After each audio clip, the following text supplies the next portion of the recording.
Hey everyone, welcome back to the accountancy class. कैसे हैं आप सब लोग? आई होप आप सब बहुत अच्छे होंगे।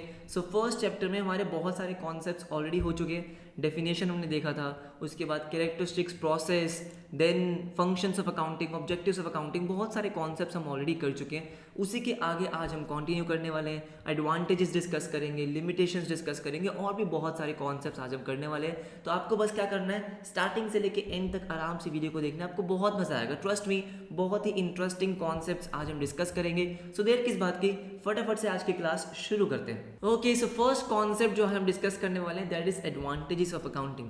जैसे मैंने आपको पहले भी बताया था कि बहुत सारे ऐसे टॉपिक्स हैं जिसमें सेम पॉइंट्स हैं, जैसे ऑब्जेक्टिव्स और फंक्शंस में बहुत सारे सेम पॉइंट्स थे। मजे की बात यह है कि एडवांटेजेस में भी वही सेम घिसे पीटे पॉइंट है। देखो ध्यान से मेरी बात सुनो, बुक में क्या लिखा हुआ है उसको तो पढ़ लेंगे बाद में, अब खुद सोचो। अगर मैं आपसे पूछूं अकाउंटिंग करने के बेनिफिट्स क्या है, एडवांटेजेस क्या है, क्या फायदे हैं, तो आप क्या सोचोगे? ध्यान से सोचो, आराम से सोचो। सबसे पहला पॉइंट दिमाग में क्या आ रहा है कि सर अकाउंटिंग करने से हमें ये पता चलता है कि बिजनेस में प्रॉफिट हो रहा है या लॉस हो रहा है। सबसे बड़ा बेनिफिट तो यही है, सबसे बड़ा एडवांटेज तो ये है ना कि भाई प्रॉफिट और लॉस के बारे में पता चलता है। चलो बहुत बढ़िया। इसके बाद और सोचो कि अकाउंटिंग करने से क्या होता है। सोचो सोचो, राइट। देखो मैं आपको कल दिखाता हूँ, जो हमने कल डिस्कस किया था that was functions of accounting, ये डिस्कस किया था। यही सेम पॉइंट आप एडवांटेजेस में भी कॉपी पेस्ट कर सकते हो। जैसे कि सबसे पहला पॉइंट था मेंटेनिंग सिस्टमेटिक रिकॉर्ड। अकाउंटिंग जब आप करते हो तो आपके एक रिकॉर्ड्स मेंटेन हो जाते हैं। ये सुनो, आपको सब कुछ याद करने की ज़रूरत नहीं है। तो क्या मैं बोल सकता हूँ कि ये एक बहुत बड़ा एडवांटेज है दैट अकाउंटिंग से आप अपनी मेमोरी को रिप्लेस कर सकते हो। भाई आपको याद करने की ज़रूरत नहीं है कि 2 अक्टूबर को मैंने इतने की सेल करी थी, नहीं। उस बंदे से मैंने इतने पैसे लेने हैं, नहीं। उसको मैंने इतने पैसे देने हैं, नहीं। ये सब कुछ याद नहीं करना है, यहाँ पे इतना प्रेशर लेने की जरूरत नहीं है। अकाउंटिंग कर रहे हो ना तो सारा डेटा आपके पास ऑलरेडी है। सबसे बड़ा एडवांटेज हो गया। दूसरा, preparation of financial statements, profit and loss account और बैलेंस शीट, ये कल डिस्कस किया था। मतलब कि फाइनेंशियल स्टेटमेंट से आपको क्या पता चलता है कि प्रॉफिट कितना हो रहा है, लॉस कितना हो रहा है। बैलेंस शीट से क्या पता चलता है, आपकी फाइनेंशियल पोजीशन। तो क्या ये एडवांटेज है? 100% एडवांटेज है। यस और नो, कि जब आप अकाउंटिंग करते हो तो आपको ये पता होता है कि आपने परफॉर्म कैसा किया है, मतलब प्रॉफिट या लॉस। आपकी पोजीशन क्या है, मतलब एसेट्स या लायबिलिटीज। सेम हो गया। चलो इसके बाद मीटिंग लीगल रिक्वायरमेंट्स, ये भी एडवांटेज है। लीगल रिक्वायरमेंट्स में क्या था कि भाई कितना जीएसटी पे करना है, कितना इनकम टैक्स पे करना है, ये सुनो, बाकी जितने भी एक्ट्स हैं उनसे कंप्लाई करना है। सब कैसे होता है? अकाउंटिंग करने से होता है। जब तक अकाउंटिंग नहीं करोगे तब तक पता कैसे चलेगा कि इनकम टैक्स कितना पे करना है, जीएसटी कितना पे करना है। Again advantage. उसके बाद कम्युनिकेट करना। ऑफ कोर्स आप क्या करते हो, अपने यूजर्स को कम्युनिकेट करते हो, यूजर्स को बताते हो कि हमने कितना प्रॉफिट लॉस कमाया। ये भी एडवांटेज में डाल सकते हो। असिस्टेंस टू मैनेजमेंट, ये तो एडवांटेज है ही। मैनेजमेंट को डिसीजंस लेने होते हैं। क्या मैं इस साल दिवाली पे बोनस दे सकता हूँ, दिवाली पे अपने ऑफर्स दे सकता हूँ, डिस्काउंट दे सकता हूँ, मार्केटिंग कर सकता हूँ। ये सब पता कैसे चलेगा? जब आपने अकाउंटिंग करी होगी, जब आपको ये पता होगा कि आपका बिजनेस प्रॉफिट में है या लॉस में है, क्या आप एक्स्ट्रा एक्सपेंडिचर कर सकते हो या नहीं कर सकते। अकाउंटिंग करने से पता चलेगा। तो मैनेजमेंट डिसीजन कैसे लेता है? अकाउंटिंग से लेता है। एडवांटेजेस, तो ये सारे पॉइंट लिख सकते हो, कोई दिक्कत वाली बात नहीं है। कुछ नए पॉइंट भी लिखेंगे भाई, ऐसा नहीं है कि यही पॉइंट हम यहीं पे कॉपी पेस्ट कर देंगे। कुछ नए पॉइंट्स भी सीखने वाले हैं, लेकिन हाँ वही पॉइंट्स है जो आपने ऑब्जेक्टिव्स में पढ़े, फंक्शंस में पढ़े, वही पॉइंट्स है। बात समझ में आ रही है? कुछ भी याद ना आए तो ये भी लिख सकते हो, कोई मार्क्स नहीं काटने वाला, आपके मार्क्स आपको मिल जाएंगे। लेकिन एडवांटेजेस में आपके बुक में क्या लिखा हुआ है, फटाफट से वो देखते हैं। देखो ओके, सो देखो बुक में क्या क्या लिखा हुआ है, ध्यान से समझो। एक एक पॉइंट को बहुत आराम से हम समझते हैं। सबसे पहले financial performance about the business. इसका मतलब क्या है आपको पता है? फाइनेंशियल परफॉर्मेंस का मतलब क्या था?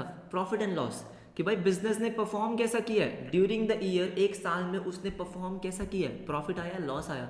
कैसे पता चलेगा? अकाउंटिंग से पता चलेगा। तो अकाउंटिंग का एडवांटेज है या नहीं है? ऑफ कोर्स है। फाइनेंशियल परफॉर्मेंस तो तभी पता चलेगा, प्रॉफिट एंड लॉस तो तभी पता चलेगा जब आप क्या बनाओगे, profit and loss account. Yes और नो, अकाउंटिंग करोगे, बिल्कुल सही बात है। तो financial performance about the business, तो ये तो ऑब्वियस सी बात है। सेकंड देखो, फैसिलिटेट्स लोन्स, ये हम डिस्कस कर चुके हैं पहले भी। लेट्स से आप गए हो बैंक के पास लोन लेने के लिए, आपने बोला बैंक मुझे 5 करोड़ का लोन चाहिए। बैंक बोलेगा हाँ ले लो भाई ले लो, ऐसे तो नहीं बोलेगा ना। बैंक आएगा कि भाई पहले ये तो बताओ कि आप कितने पैसे कमाते हो, क्या आप मेरा लोन वापस देने के केपेबल हो या नहीं हो। और वो आप कैसे प्रूफ करोगे, जब आप उनको ये बताओगे कि देखो भाई मैं साल का 1 करोड़ रुपए कमाता हूं, मेरे पास इतने एसेट्स हैं, इतनी मेरी लाइबिलिटीज है, चेक कर लो। ये सब आप बैंक को बताओगे। और बैंक को कैसे बताओगे, जब अकाउंटिंग करी होगी। जब तक अकाउंटिंग नहीं करोगे आप बैंक को ये प्रूफ कैसे करोगे कि आप लोन लेने लायक हो, आप लोन रीपे कर सकते हो। कैसे करोगे बताओ, नहीं कर सकते ना। तो बैंक आपसे प्रूफ मांगता है, और प्रूफ तो आप तभी दे पाओगे जब आपने अकाउंटिंग करी होगी। तो अनदर एडवांटेज, फैसिलिटेट्स लोन्स। अगर आपको लोन चाहिए तो अकाउंटिंग तो ज़रूरी है, बिल्कुल सही। उसके बाद है कंपेरेटिव स्टडी, ये भी इंपॉर्टेंट है। जैसे हमने सीखा था लास्ट क्लास में, देखा था कि आप हमेशा क्या करना चाहते हो, ग्रो करना चाहते हो। अगर आपने पिछले साल 1 लाख का प्रॉफिट कमाया तो इस साल 2 लाख कमाना चाहते हो, अगले साल 5 लाख, 10 लाख, 15 लाख ग्रो करना चाहते हो। कैसे नो, तो मुझे पहली बात तो ये बताओ कि आप ग्रो करोगे कैसे। भाई ग्रो तो तभी करोगे जब आप इस साल की परफॉर्मेंस को पिछले साल की परफॉर्मेंस से कंपेयर करोगे। इस साल मैंने कितना कमाया, पिछले साल मैंने कितना कमाया, भाई कंपेयर करोगे तभी तो पता चलेगा कि पिछले साल से बेटर परफॉर्म किया है या बेकार हो गया है। तो कंपैरेटिव स्टडी का मतलब क्या हुआ, इस साल की परफॉर्मेंस को पिछले साल की परफॉर्मेंस से कंपेयर करना। और ये तभी पॉसिबल है जब आप क्या करोगे, अकाउंटिंग करोगे। बात सही है, बिल्कुल सही बात है। इसके बाद क्या है, सेटलमेंट ऑफ टैक्स लाइबिलिटीज, जो हमने लीगल वाला पढ़ा था। जैसे नो, लीगल वाला क्या पढ़ा था कि भाई आपको जीएसटी पे करना होता है, आपको इनकम टैक्स पे करना होता है। आप पेमेंट कब करोगे, जब आपको प्रॉपरली आपके पास रिकॉर्ड्स होंगे कि हाँ मैंने इतना प्रॉफिट कमाया, इस पे इतना इनकम टैक्स बनता है, तो आप उतना इनकम टैक्स पे करोगे। मैंने इतनी सेल्स करी है तो मुझे इतना जीएसटी पे करना है, तो उतना जीएसटी पे करोगे। भाई टैक्स की पेमेंट तो आपको करनी पड़ेगी, सरकार गवर्नमेंट आपको छोड़ेगी नहीं, बिल्कुल नहीं छोड़ेगी। आपसे प्रूफ भी मांग सकती है कि बताओ भाई इतना इनकम टैक्स कैसे दे रहे हो, इतना जीएसटी कैसे दे रहे हो। तो आपको दिखाना पड़ेगा कि देखो भाई इतनी मैंने सेल्स करी है, इतना मैंने प्रॉफिट कमाया, तो इतना इनकम टैक्स बनता है। तो भाई टैक्स का सेटलमेंट करने के लिए अकाउंटिंग बहुत ज़रूरी है। बात समझ में आ गई, ठीक है। इसके बाद क्या, evidence in court, same point. ये वाला पॉइंट और एविडेंस इन कोर्ट सेम है। जैसे मान लेते हैं कि आपके ऊपर किसी ने केस कर दिया, क्या केस कर दिया कि भाई ये तो झूठा इंसान है, इसने मुझे पेमेंट करनी थी लेकिन करी नहीं। मान लो आपने किसी से मशीनरी खरीदी थी, क्या खरीदी, मशीनरी 1 लाख रुपए की।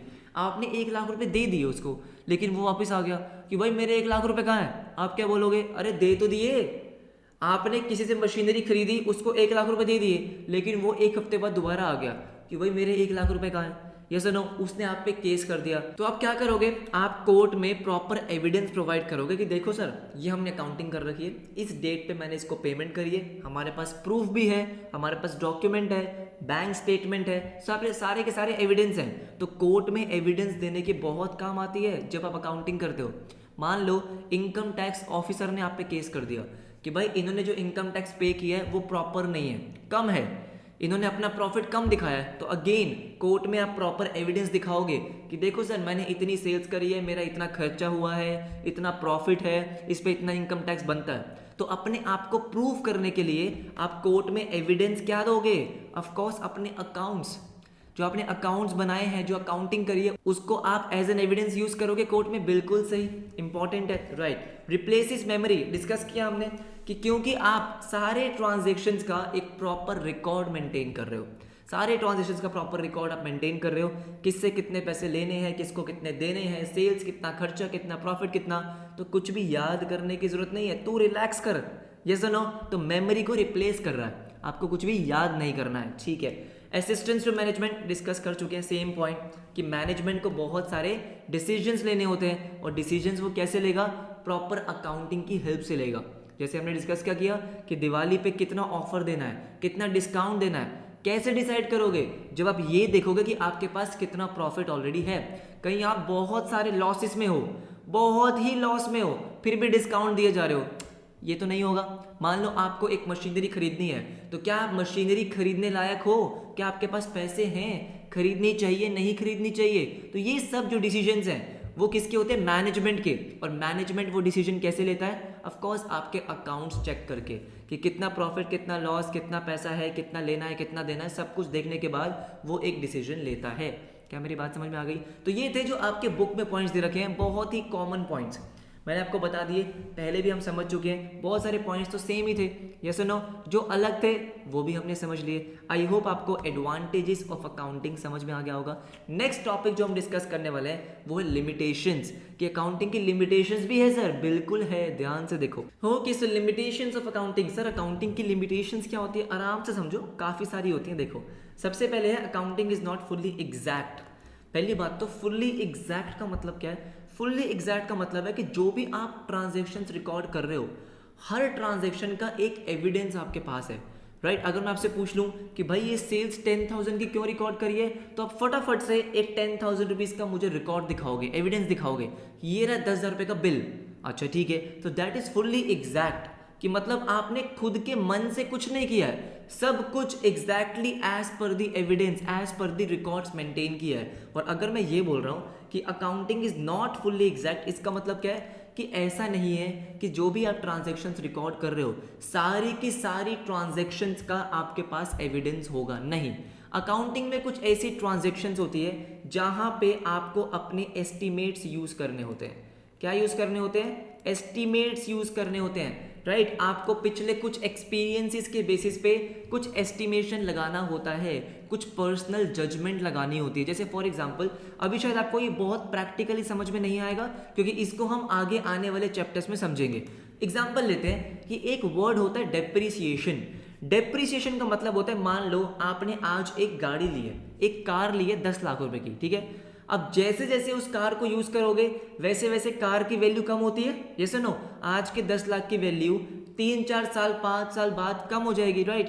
तो एक साल में कार की वैल्यू कितनी कम हो रही है, क्या आप एग्जैक्टली उसको कैलकुलेट कर सकते हो? नहीं कर सकते। अगर मैंने 10 लाख रुपए की गाड़ी आज ली है तो एक साल बाद वो 9 लाख रुपए की होगी, 8 की होगी, 7 की होगी, 6 की होगी, आपको नहीं पता। आपको नहीं पता एग्जैक्टली, आप कैलकुलेट नहीं कर सकते, नहीं कर सकते। तो 10 लाख से 9 लाख रुपए जो हुए हैं, जो 1 लाख रुपए की वैल्यू कम हुई है, दैट इज डेप्रिसिएशन। उसे क्या बोलते हैं? वैल्यू का कम होना। किसी भी एसेट की वैल्यू का कम होना इज डेप्रिसिएशन। तो डेप्रिसिएशन का कोई एविडेंस नहीं होता, आपके पास कोई बिल नहीं होता, आपको अपने एस्टिमेशन के बेसिस पे लगाना होता है। इसको हम आगे वाले चैप्टर्स में डिटेल में डिस्कस करेंगे। अभी आप ये समझो कि बहुत सारी ऐसी ट्रांजैक्शंस होती है जहां पे आपको अपना एस्टिमेशन यूज करना होता है, उसको आप प्रूफ नहीं कर सकते, तो वो एक डिसएडवांटेज तो है, लिमिटेशन तो है, राइट। इसके बाद आपका है इग्नोर्स द क्वालिटेटिव एलिमेंट्स। इसका मतलब क्या है, ये हम पहले भी डिस्कस कर चुके हैं कि लेट्स से कि मान लो आपके एम्प्लॉयज जो है ना वो बहुत ही बढ़िया एम्प्लॉयज हैं, उनकी वजह से आपका बिजनेस का प्रॉफिट इंक्रीज हो रहा है, इतनी मेहनती है ना, इतने ज़्यादा टैलेंटेड, इतने स्किल्ड, उसकी वजह से ही जितने आपके एम्प्लॉयज़ हैं उनके हार्डवर्क, उनके टैलेंट, उनके स्किल्स की वजह से आपका प्रॉफिट इंक्रीज हो रहा है। लेकिन क्या आप उस टैलेंट को, उस हार्डवर्क को, उस स्किल्स को अपने बुक्स में रिकॉर्ड कर सकते हो कि भाई इतना टैलेंट आपने यूज किया तभी आपका प्रॉफिट बढ़ा है? नहीं कर सकते ना, जैसे नो। तो बहुत सारे क्वालिटेटिव एलिमेंट्स होते हैं जो इंपॉर्टेंट होते हैं लेकिन आप रिकॉर्ड नहीं कर सकते, बिल्कुल नहीं कर सकते हो। जैसे हमने एग्जाम्पल लिया था फर्स्ट क्लास में कि आपका एक बिजनेस था CCW, है ना, वहां पे एक शेफ काम करते थे, वहां पे एक कुक काम करते थे। अच्छा ठीक है, उनकी तबीयत खराब हो गई थी, उनकी तबीयत खराब हो गई थी, तो वो बहुत टाइम तक आपके बिजनेस में नहीं आ पाए काम करने के लिए, आपका बिजनेस डाउन हो गया। आपके मेन कुक की अगर तबीयत खराब हो जाए, उनका जो टेस्ट था वो अब नहीं मिल पा रहा है कस्टमर्स को, तो इसलिए कस्टमर्स ने आना कम कर दिया, बिजनेस कम हो गया। तो कितनी इंपॉर्टेंट ट्रांजैक्शन है, लेकिन क्या आप इसको बुक्स में रिकॉर्ड कर सकते हो कि भाई उनकी तबीयत खराब हो गई, इसकी वैल्यू कितनी है? नहीं कर सकते ना। तो ये बेशक इंपॉर्टेंट है लेकिन आप इसको रिकॉर्ड नहीं कर सकते, आपके अकाउंट्स में ये कहीं भी रिफ्लेक्ट नहीं होगा कि भाई आपके कुक की तबीयत खराब हुई थी इसलिए सेल्स डाउन जा रही है, नहीं, कहीं नहीं दिखेगा। तो अगेन ये एक लिमिटेशन है कि जितने भी क्वालिटेटिव एलिमेंट्स हैं जिनको आप मनी में मेजर नहीं कर सकते हो, वो आप कहीं भी रिकॉर्ड नहीं कर सकते। ये सुनो, ये बात समझ में आ गई। तो next one is based on historical cost. इसका मतलब क्या है, मान लो आपने 2015 में एक लैंड परचेज करी है, कितने की? 10 लाख रुपीस की, 10 लाख रुपीस की। और आज क्या चल रहा है? 2022। मजे की बात दोस्त ये है कि आपके बुक्स में, मतलब आप जो अकाउंट्स मेंटेन करोगे, जो आप रिकॉर्ड्स मेंटेन करोगे, उसमें आज भी इसकी वैल्यू 10 लाख रुपीज़ ही आएगी। क्या आएगी? 10 लाख रुपीज़। इसको आप चेंज नहीं करते। तो अकाउंटिंग जो आप करते हो ना, वो हिस्टोरिकल बेसिस पे करते हो कि जो आपने ट्रांजैक्शन को रिकॉर्ड किया, जितने अमाउंट का आपके पास बिल है, बिल कितने का है? 10 लाख का, तो आप अपने बैलेंस शीट में, अपने रिकॉर्ड्स में उसको 10 लाख रुपए का ही रिकॉर्ड करोगे। मान लो कि इसकी मार्केट वैल्यू आज अराउंड 15 लाख रुपए है। अगर इसको बेचोगे तो 15 लाख रुपए मिल जाएंगे, लेकिन नहीं, आप किसी भी एसेट की मार्केट वैल्यू को रिकॉर्ड नहीं करते हो, उसकी बुक वैल्यू को, उसकी जो कॉस्ट है, जितने पे आपने खरीदा है, उसी को रिकॉर्ड करते हो। ये तो बेकार हो गया। यस और नो? भाई आज की एक्चुअल वैल्यू क्या है उसको तो आप रिकॉर्ड ही नहीं कर रहे हो। कर रहे हो क्या? नहीं कर रहे। 10 लाख की आपने खरीदी 5-7 साल पहले, आज भी 10 लाख रुपए की शो कर रहे हो। तो क्या ये सही प्रेजेंटेशन है? क्या ये ट्रू एंड फेयर प्रेजेंटेशन है? नहीं। क्या आपके जो अकाउंट्स हैं वो सही पिक्चर दिखा रहे हैं? नहीं दिखा रहे। तो ये एक लिमिटेशन है कि आप मार्केट वैल्यू पे रिकॉर्ड नहीं करते हो, आप किस पे रिकॉर्ड करते हो? हिस्टोरिकल कॉस्ट पे। और क्यों करते हो? क्योंकि उसी का बिल आपके पास है।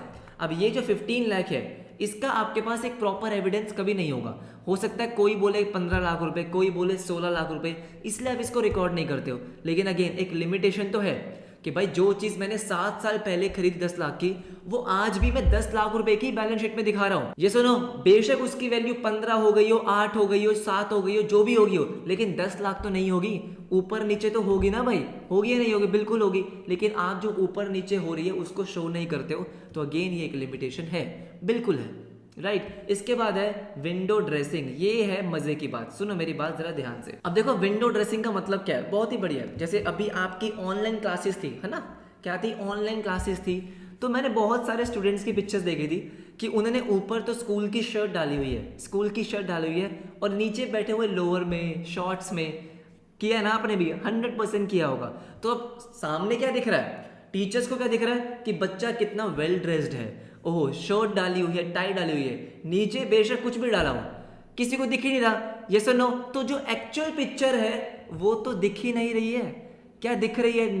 नहीं दिख रही है। मान लो आपको कहीं शादी पे जाना होता है, कहीं शादी पे आपको जाना होता है, राइट। आपको कुछ ऊपर स्वेटर डालनी है, ठंड है, स्वेटर डालनी है, कोट डालना है। अंदर क्या डाला नहीं दिख रहा। मान लो जो आपने अंदर टी शर्ट डाली है वो नहीं दिख रही, तो अंदर की टी शर्ट कितनी मर्जी गंदी हो, नहीं दिख रही तो आपने डाली रखी उसको। ऊपर से आपने बहुत स्मार्ट सी स्वेटर डाल ली, बहुत स्मार्ट सा कोट आपने डाल लिया। यस और नो? तो ऊपर से तो क्या दिख रहा है कि कितना अच्छा बच्चा है, कितना वेल ड्रेस्ड है। अंदर उसने कुछ भी डाल रखा हो, किसी को फर्क नहीं पड़ रहा। अकाउंट्स में भी ऐसा कई बार होता है। क्या होता है? ध्यान से सुनो, ध्यान से मेरी बात सुनो। कई बार क्या होगा, हो सकता है आपको बाहर से दिख रहा हो कि भाई कितनी बढ़िया कंपनी है, कितना बढ़िया बिजनेस है, 10 लाख रुपए का प्रॉफिट हो रखा है। क्या हो रखा है? 10 लाख का प्रॉफिट। लेकिन एक्चुअली में क्या है? एक्चुअली में इन्होंने इसको क्या कर रखा है? मैन्युपुलेट कर रखा है। क्या कर रखा है? मैन्युपुलेट कर रखा है, मतलब गड़बड़ी कर रखी है। अब गड़बड़ी का मतलब क्या है कि एक्चुअली में 10 लाख रुपए का प्रॉफिट तो है ही नहीं। आपने क्या किया? आपने अपनी सेल्स को ज्यादा दिखा दिया, एक्सपेंसेस को कम दिखा दिया। तो यहाँ आप क्या कर रहे हो? यहाँ आप एक्चुअल फैक्ट्स को कंसील कर रहे हो, छुपा रहे हो, नहीं छुपा रहे। तो ये बेसिकली एक तरीके से क्या है? Window dressing. और बहुत बारी ऐसा हुआ है कि बहुत सारे बिजनेसेस विंडो ड्रेसिंग करते हुए पकड़े गए हैं कि एक्चुअल फिगर तो वो शो ही नहीं कर रहे थे, बाहर से सब कुछ सुंदर दिख रहा है, अंदर जाकर देखा तो सब कूड़ा का बाड़ा है। बात समझ में आ रही है? तो उन्होंने क्या किया? गलत सेल्स रिकॉर्ड कर दी, गलत एक्सपेंसेस रिकॉर्ड कर दिए, सो दैट बाहर से देखे बहुत बढ़िया बिजनेस है, कस्टमर्स आपसे सामान खरीदे, एम्प्लॉयज आपके साथ काम करना चाहे। बात समझ रहे हो? राइट। तो विंडो ड्रेसिंग का मतलब क्या हो गया कि अकाउंट्स में छेड़छाड़ हो सकती है, बिल्कुल हो सकती है।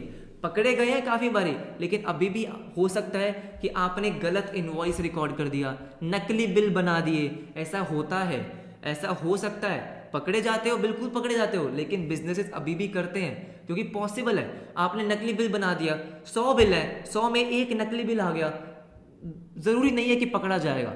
ये सुनो, तो अकाउंटिंग में विंडो ड्रेसिंग होती है, मैन्युपुलेशन होती है, राइट। जो आपको एक्चुअल पिक्चर दिख रही है, वो एक्चुअल पिक्चर कई बार होती नहीं है।